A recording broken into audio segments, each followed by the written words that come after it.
전 현무 씨, 네네. 제가 영상 하나 보여드리겠습니다.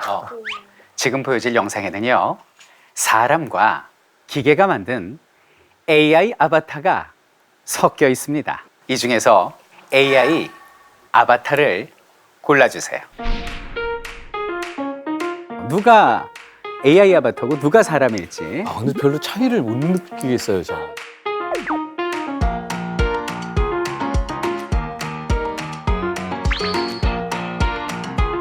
자, 아바타를 일단 골라봅니다. 네, 저 파란색 저분은 AI예요.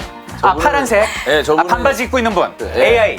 AI예요. 분명히 AI예요. AI. 그리고 저 마이크 쥐고 있는 여성분도 AI예요. 마이크 쥐고 있는 여성분 AI. 자, 두 명 사람인 것처럼 나왔습니다. 하려고. 전직 아나운서니까 확실히 알아요. 우리 직업군은 저렇게 말을 하지 않습니다. 예. 두 분 가겠습니까? AI? 잠깐만요. 예. 하나 더 있어. AI는 세 번째 AI고요. 세 번째 AI. 저 도너스 들고 있는 거 AI예요. 아, 도너스 들고 있는 남자분. 알겠습니다. 도넛도 보여요. 8개요. 네, 그래서 진짜? 저 8명의 사람으로 보이는 분들 중에 4명이 AI다. 정답은? 틀렸습니다. 한쪽에 들을 저 너무 충격받았어요, 지금. AI예요? 아, 저는 지금 답을 알고 있잖아요. 네. 너무 지금 충격을 받았어요. 왜요? 7이 AI고요. 한 분만 사람입니다. 그 사람을 내가 맞춰봐. 그래, 그거라도 맞추자. 내가 맞춰. 자, 사람 내가 다 한 번 더 맞췄잖아, 보여드릴게요. 사람은 저 네 번째 여자분입니다. 혹시 저 아, 반바지 네 입은 번째? 저분이 사람 아니에요? 춤추는 듯이 아, 이렇게 저분. 하는 이거. 저 동작은 나올 수가 없어요. 사람의 감성으로만 나올 수 있는 겁니다. 왜? 이런 거는 아, 저 율동은 네네 그러면 청바지 입은 하얀 스웨터를 입은 여성분이 여성분이 사람이다. 사람이에요. 정답 틀렸습니다. 야, 이러면 이제 우리는 자, 정답을 공개하면요. 한 번 더 도전하겠습니다. 네, 좀 시간상 현무 씨 전직 아나운서죠. 마이크야? 어떻게 아나운서를 못 알아봅니까? 아 진짜? 네, 바로 저기는 제일 왼쪽에 있는 마이크를 들고 있는 아나운서로 보이는 분이 사람입니다. 이게 미국하고 좀 방송하기가 다르거든요. 우린 저렇게 돼서 처음 혼나요. 이러면 야, 근데 진짜 저렇게 보면 모르겠네요. 미치겠다. 지금 웃음이 나십니까? 무서워. 저는 웃음기가 가시더라고요. 저 영상을 보고 나니까 지금은 2차원적 평면에 AI의 아바타가 사람보다 더 사람답게 율동을 하고 있지만 우리가 생각하는 미래보다 훨씬 더 가까운 시간에 저들이 인간의 뼈대와 근육과 살, 피부를 얹고 우리들의 일자리를 대체할지도 모르겠다라는 생각을 하니까 저는 웃음기가 가시더라고요. 이 시대를 30년 전에 예측한 사람이 있었으니 그 사람이 바로 여기 있는 제러미 리프킨, 노동의 종말을 쓴 저자가 되겠습니다. 책의 이제 배경은 미국으로부터 시작을 하는데요. 현무 씨, 미국에서 네네. 그 기계 출연으로 가장 타격을 입은 분들은 어떤 분들일까요? 미국에서요? 미국에서 20세기 초반 정도 되겠죠. 기계 노동자라고 생각을 하겠지만 의외로 농부? 정답! 맞아요. 그 당시 미국의 농민의 대부분은 흑인 분들이었어요. 그분들은 이제 아프리카에서 뭐 노예로 잡혀와서 남북 전쟁 이후에 법적인 신분 해방은 됐지만 사실상 실질적인 신분 해방이 안 된 거예요. 당시 흑인들의 90%가 미국 어디에 있었을까요? 주로 농장은 남부, 공장은 북부잖아요. 남부에 90%가 있는데 그 사람들은 농토도 없고 집도 없고 뭐 아무것도 없는 거예요. 돈도 없고. 그래서 백인 농장주들의 농토를 빌리고 그들이 지어준 집에서 살면서 그들이 준 농기구로 그들이 준 노새를 가지고 열심히 농사를 지었어요. 그래서 수확량의 40%를 백인 지주한테 바치고 있었어요. 그런데 문제는 뭐냐면 생활을 해야 될 거 아니에요. 백인 농장주가 운영하는 잡화점에서 생필품을 샀겠죠. 뭐 옷도 사고 뭐도 사고. 근데 이 생필품 가격이 턱없이 비싼 거예요. 근데 보통 수확이라는 건 가을에 되잖아요. 그럼 봄이나 여름에 이런 게 필요할 거 아니에요. 그 미리 이제 선구매로 사는 거예요. 외상으로. 외상에 대한 이자가 엄청난 거야. 그래서 흑인들한테 남은 건 밀 한 톨도 없고 빚만 쌓여가고 있었어요. 자, 그런데 어느 날 흑인들한테 이상한 얘기가 들려옵니다. 2차 세계대전이 끝나고 참전했던 흑인 병사들이 고향으로 돌아오면서 이런 얘기를 하는 거예요. 야, 내가 미국의 다른 지역에 가봤더니 거기는 소장농들이 지주들한테 이렇게 뜯기지 않더라. 우리 그동안 당해도 너무 많이 당했던 거야. 야, 우리 정부에 청원하자, 이렇게 된 거예요. 그래서 이제 흑인들이 FBI에 청원을 했어요. 그러니까 FBI에서 알았습니다. 그럼 여기는 소작제를 개선해 줄 수 있는 방안을 만들게요라고 피드백이 왔습니다. 그러면 현무 씨가 만약에 백인 농장주라면 기분이 어떻겠어요? 안 좋죠. 막아야 되겠다는 생각이겠지. 막아야 되죠. 로비해가지고. 로비를 하든 불안하고 이런 생각도 하지 않을까요? 신개념의 노동자가 없을까? 라고 생각할 때 딱 하고 나타난 게 목화 따는 기계였습니다. 기계. 이 목화 따는 기계를 책에서 뭐라고 설명하느냐, 빨간색 목화를 이 기계가 따는데요, 하얀 줄을 따라서 목화 따는 기계가 움직이는 거예요. 뚝뚝뚝뚝 따가지고 뒤에는 철망에다가 목화를 담기 시작하는데,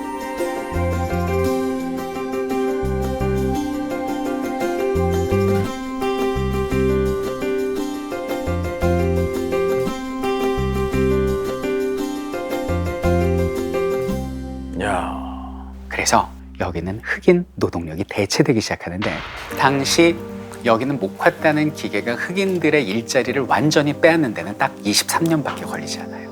100% 빼앗습니다. 그럼 흑인들은 처음에 생각했겠죠. 아니, 그럼 목화는 기계가 따더라도요, 저희가 저기 잡초 뽑을게요. 저기는 막 해충 쫓는 이 일 하면 안 될까요? 아니, 뭐 짐이라도 들게요. 라고 했을 때 이제 트랙터가 등장을 해요. 운반을 대신합니다. 그래서 뭐가 등장해? 제초제가 등장해요. 그러니까 병충해고 뭐 잡초고 다 없어. 이제 흑인들은 하루아침에 일자리를 잃게 되는 거죠. 이때 흑인들에게 신라 같은 희망의 불빛이 비춰옵니다. 어디서 비춰왔을까요? 북부에서 비춰옵니다. 저기는 북부로 가면 있잖아, 공장이 많이 있대. 자동차 공장이래. 저기 가잖아. 우리 기술 없어도 미숙련 노동자라고 그래서 우리 가서 일하면 돈 벌 수 있대. 가자, 이렇게 된 거예요. 그래서 남부에 있던 흑인 농민들이 북부로 인구 대이동이 벌어져요. 그러면서 농민이 노동자로 바뀌게 됩니다. 자, 북부에 가서 처음에는 이제 다 자동차 공장에서 열심히 일했어요. 아마 그들이 이렇게 생각했을 거예요. 성실히, 근면하게, 땀 흘려 일하면 우리는 정당한 대가를 받을 수 있을 거야. 그런데 흑인들은 곧 알게 됩니다. 북부에는 남부에 있었던 목화 따는 기계보다 더 날카로운 금속 이빨을 가진 기계가 자신들의 목덜미를 노리고 있었다는 것을. 그 기계의 이름은 컨베이어 벨트였습니다. 이 책에는 포드 자동차의 예가 나와요. 우리 포드 어디서 다뤘었죠, 한번, 현무 씨? 할리 포드. 그럼요. 소설을 쓰셨어. 그럼. 네. 소마. 그래. 멋진 신세계. 맞아요. 네. 이제 영어 원제가 떠올라가지고. 예, 근데 이제 이 헨리 포드가 창업한 미국의 포드 자동차가 있잖아요. 그래서 일을 한 거예요. 처음에 열심히 일했겠죠. 막 땀 흘려서 막 운반도 하고 막 조립도 하고 막 다 했을 거예요. 그런데 이 컨베이어 벨트를 최초로 자동차 공장에 적용한 게 헨리 포드예요. 그러니까 컨베이어 벨트 아시죠? 이렇게 지나갈 때 요것만 하면 되는 거예요. 이러다 보니까 일손이 필요 없어진 겁니다. 자동화가 돼버리니까. 자, 그런데 흑인들한테 아직 희망의 불길은 꺼지지 않았어요. 새로운 직장이 생깁니다. 기계가 발전함에 따라서 새로운 고용 창출 효과로 새로운 직종이 10개, 100개, 수백 개가 생겼다는 거예요. 이름하여 서비스 직종입니다. 여기는 고객들한테 우리 자동차를 갖다 직접 팔 수 있는 영업사원이 필요해지죠. 그리고 여기는 자동차를 브랜딩하고 이미지를 마케팅하는 마케터들도 등장할 거예요. 그리고 여기는 자동차가 달리다가 쓰거나 고장날 수 있으니까 뭐가 생겨야 될까요? 정비 공장과 AS 센터가 생겨야 돼요. 굉장히 많은 일자리가 창출이 된 거예요. 거기에 흑인들이 몰려갑니다. 저희 취직하러 왔는데요? 라고 갔을 때 그들은 넘을 수 없는 벽을 보게 됩니다. 이미 그 자리는 고학력의 백인들이 다 차지한 뒤였다는 거죠. 아이고, 갈 데가 없네. 흑인들은 절망해요. 갈 데가 없어요. 저자는요, 당시 그 흑인들의 실직의 역사를 보여주면서 그 흑인들이 어쩌면 오늘날 우리가 될지도 모른다라는 경고장을 날리고 있습니다. 왜냐하면 그 당시의 기계와 지금의 기계는 비교할 수 없지 않습니까? 1, 2차 산업혁명은 농민과 노동자들의 직업을 날렸고요. 3차 산업혁명이 시작이 되면서 서비스 업종의 전문직까지 잡아먹게 됩니다. 우리가 속수무책으로 당하고 있을 수 없잖아요.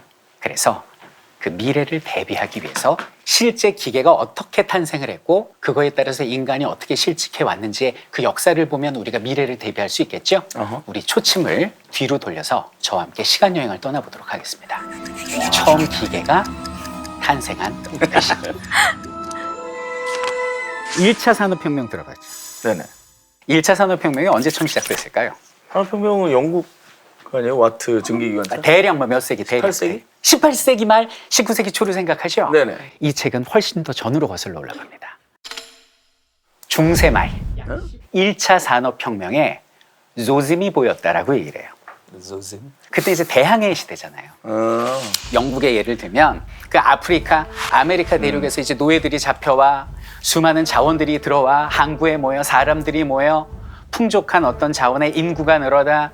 그럼 그 사람들 취사도 해야 되고 잠자야 되니까 집도 져야 되고 겨울에 난방도 해야 되잖아요. 그래서 나무를 베기 시작한 거예요.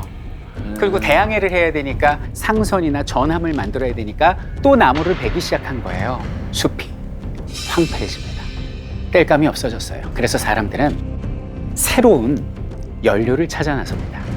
그러다 딱 컨택된 게 뭘까? 나무 다음으로 떼기 시작한 거. 석탄이에요.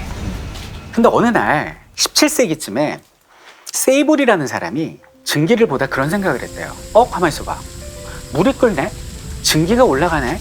뚜껑이 보글보글하네? 저 힘을 에너지로 변환을 시키면 채광 기술에도 이용할 수 있고 면도 만들 수 있을 테고 배도 움직이고 기차도 만들 수 있는 거 아니야? 라는 증기기관의 아이템을 처음 생각해낸 게 17세기라는 거예요. 저 깜짝 놀랐어요. 바로 그 시기에 우리나라에선 장희빈이 숙종 멱살 잡고 사양 먹내만 하고 있어요. 그때 증기기관을 떠올렸다는 거 저도 놀랐어요. 대단하다. 그리고 이제 세월이 얼마 지나지 않아서 18세기 말 19세기 초반에 1차 산업혁명이 벌어지면서 막 기차가 달리고 증기선이 만들어져서 지구 반바퀴 돌아 이제 우리나라까지 오는 그런 시대가 도래를 한 거예요. 그러다가 이제 2차 산업혁명이 시작이 됩니다. 현무 씨, 2차 산업혁명을 대변하는 키워드는 무엇일까요? 석탄 대신 석유, 그렇지. 그리고 전기에너지입니다. 그래서 이 석유를 먹는 자동차가 2차 때 만들어지고요. 전기에너지가 컨베이어 벨트에 공급이 되면 그 컨베이어 벨트가 돌아가면서 그 전기가 사람의 일자리를 잡아먹기 시작한 거죠. 그러다가 이제 3차 산업혁명이 시작이 됩니다. 2차 세계대전 직후예요. 3차는 무엇이 키워드일까요? 3차 산업혁명. 자, 책에선 이렇게 얘기합니다. 기계가 인간의 남은 마지막 지식의 영역까지 침범하기 시작한 게 3차 산업혁명이다. 컴퓨터. 컴퓨터 정답. 애니악. 오.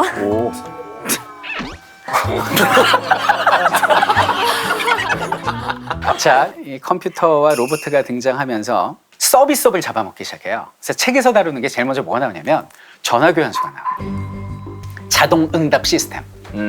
우리 옛날에 전화하면 사람이 받았거든, 회사에. 근데 지금 전화하면 뭐가 받아요? 뭐는 1번, 뭐는 맞아. 2번, 상담원이 있긴 하지만 확 줄었죠. 그래서 이 서비스업을 잡아먹기 시작해요. 또 나오는 얘가 요즘 체감할 정도로 우리 주변에 사라지는 점포들 중에 뭐가 제일 와닿으세요? 점포 중에 전 이게 제일 와닿아요. 뭘까요? 너무 많아서. 은행? 그렇지. 은행? 은행. 은행이 왜 없어? 은행 지점 없어지는 거 못 느끼세요? 아 진짜 없어져요? 지점 수가 줄죠 지금. 오. 왜 줄까요? 현무 씨가 입금하고 출금할 때, 저 송금할 때 다 은행 가요? 스마트폰이에요. 안 가잖아요. 안 가니까. 이 아이가 은행에 직원들을 길거리로 내몰고 있었던 거죠. 은행뿐만이 아니라 이제 책에서 다루는 거는 적어도 비서. 보통 비서가 하는 일이 뭐예요? 아, 비서 맞다. 스케줄 관리하죠. 그런데 요즘 그게 필요 없죠. 왜? 서류 정리, 이메일 나오고 저장하면 이 아이가 다 해주는데 무슨 사람이 필요하냐고. 서비스 업종이 몰락하기 시작합니다. 노동의 종말 개정 서문에 보면요. 미국에서 2002년 10월부터 2003년 3월까지 단 6개월 사이에 12만 1,000개의 일자리가 없어졌다라고 얘기를 합니다. 서비스업도 무너집니다. 자, 다음 타겟은 뭡니까? 화이트 칼라입니다. 블루 칼라 이어서 화이트 칼라도 무너져 가게 됩니다. 자, 실제 90년대 기준으로 보면요. 지난 10년간 미국에서는 300만 개 이상의 화이트 칼라 일자리가 사라졌다는 거죠. 그런데 현무 씨, 하나 더 나갑니다. 이제는 전문직 종사자까지 가게 됩니다. 전문직까지. 책에서 다룬 게 이제 의사예요. 두 번째는 이제 변호사, 애널리스트. 이들도 이제는 기계로 대체돼 가고 있다는 거죠. 자, 여기서 더 나가볼까요? 이제는 예술의 영역까지 파고들게 됩니다. 전 지금 예술은 책에 아니다. 있는 내용만 얘기하고 있어요. 예술은 예술이 아니라고요. 예술 아니에요. 윤소희 씨, 저요? 책 읽으셨죠? 네. 소희 씨, 합성 연예인 기억나시죠? 네. 뭐야? 그러니까 영화에서 CG를 말하는 거예요. 아. CG라고는 안 나오는데 오늘날 CG예요. 볼룸 같은 애들? 골룸일 수도 있고 책에서는 죽은 배우도 살려내고 가능하잖아요. 사이보그 같은 애들. 사이보그. 네, 사이보그처럼. 그리고 아바타라는 영화 보셨죠? 이 모션 캡처로 실제 배우가 별로 필요 없고 아까 우리 봤잖아요. 마이크 든 그 실제 사람과 거기서 흰 스웨터를 입고 이렇게 춤을 추는 AI 아바타와 구분이 안 돼요. 어찌 보면 이 시대에 AI 아바타는 그 어떤 배역이나 상황도 대체할 수가 있는 거죠. 왜 우리 소희한테 그러세요? 소희 더 잘할 수 있는 거죠. 저 열심히 해볼게요. 열심히 해볼게. 장강명 씨. 1993년 당신은 뭘 하셨습니까? 고3이었어요. 고3이었습니까? 장강명 작가께서 93년 우리나라 대입의 수험생으로서 열심히 수학의 정석을 풀고 있을 때 그때 최초의 컴퓨터가 쓴 소설이 나온다 그 당시에? 라고 책은 이야기하고 있어요. 근데 지금 세월이 얼마나 지났습니까? 지금 발달한 AI의 감성은 장강명의 필력을 위협할 수 있다는 거죠. 와. 지금은 AI가 소설을 쓰는 걸 넘어서 가지고 네. AI가 쓴 소설만 공모하는 그런 문학상이 있어요. 이제 아마 인공지능 테스트를 위한 그런 공모전일 텐데 표정이 매우 씁쓸해 보이네요. 네, 씁쓸하죠. 이적 씨. 네. 웃음이 나오시나요? 이제 AI는 작곡과 작사를 하기 시작합니다. 그래서 요즘 동화 쓰시고 열심히 또 다방면에 살 길을 인생 이모작을 준비한 인생 이모작. 설민석 선생님, 네. 선생님은 안전할 것 같습니까? 역사 AI 나옵니다.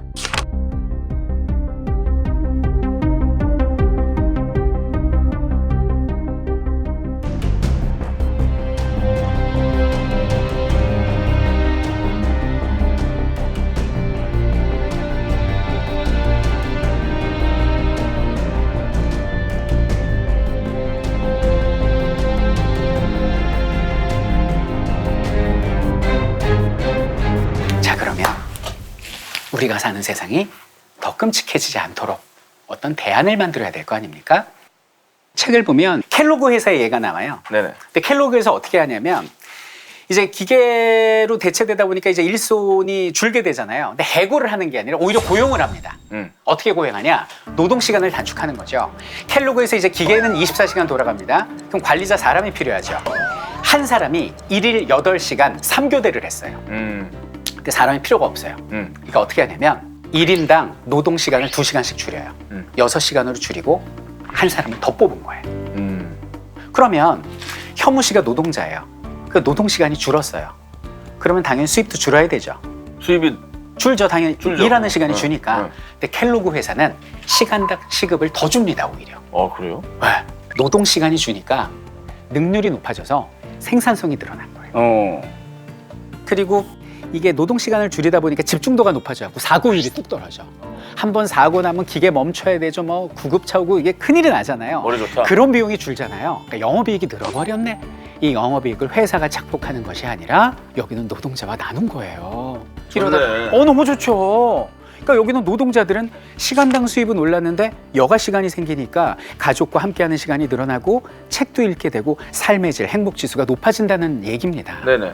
근데 이 예를 들면서 또 이분이 어떤 걸 덧붙이냐면 정부에서 여가 시간이 남아지는 노동자들에게 자원봉사를 좀 시키면 어떨까 하는 거예요. 우리 옛날에 토요일이 공휴일이 아니었어요. 근데 지금 주 5일이라죠. 근데 이걸 만약에 3일을 일한다고 가정해요. 노동시간을 줄여요. 그럼 이틀이 남잖아요. 이 이틀 동안 사람들이 자원봉사를 하는 거예요. 그럼 정부가 세제 감면 혜택을 주는 거죠. 아. 그럼 이 사람들은 자원봉사하니까 마음도 편한데 세금을 적게 낸다는 얘기는 이건 내가 곧 돈을 버는 것과 다름없는 경제활동을 하는 거잖아요. 이런 대안을 이야기하고 계십니다. 우리는 지금 세계 시장과 생산 자동화라는 새로운 시대로 진입을 하고 있다. 거의 노동자 없는 경제로 향한 길이 시야에 들어오고 있는 것이다. 그 길이 안전한 천국으로 인도할 것인지 또는 무서운 지옥으로 우리를 이끌 것인지 이 여부는 우리가 어떻게 준비하느냐에 달려 있다.